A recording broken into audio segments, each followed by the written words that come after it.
సేమనండి అవన్నీ నీట్గా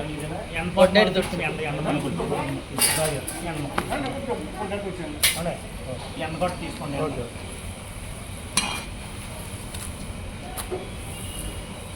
ఎండగొట్టు తీసుకోరా. ఓకే మళ్ళీ చేయండి సార్. అంటే రండి పర్లేదు, ఏమవుదండి బాబు, అంత దూకేది అదేమి ఇదనుకో రక్త పింజరంకో దూకేస్తుంది, ఇది దూకదు. రండి మాట్లాడండి. ఇది ప్రస్తుతం వర్మగారు తన యొక్క నైపుణ్యంతో ఎలాంటి మరి పాముకు హాని చేయకుండా కేవలం చేతులతోటే పామును పట్టుకుని మరి ఎవరు హాని చేయని ప్రదేశంలో విడిచిపెడతానని చెప్తున్నారు. కెమెరామెన్ రాజుతో విజయ్ స్టూడియో అని తెలుగు, కోనసీమ జిల్లా అమలాపురం నుండి.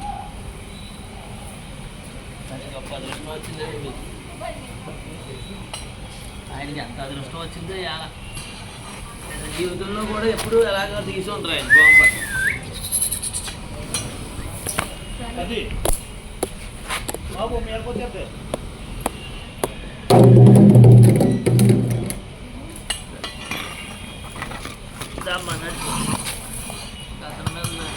ఇది ఎలా వెళ్ళమని చెప్పండి. నడితే లేట్ అవుతుందా?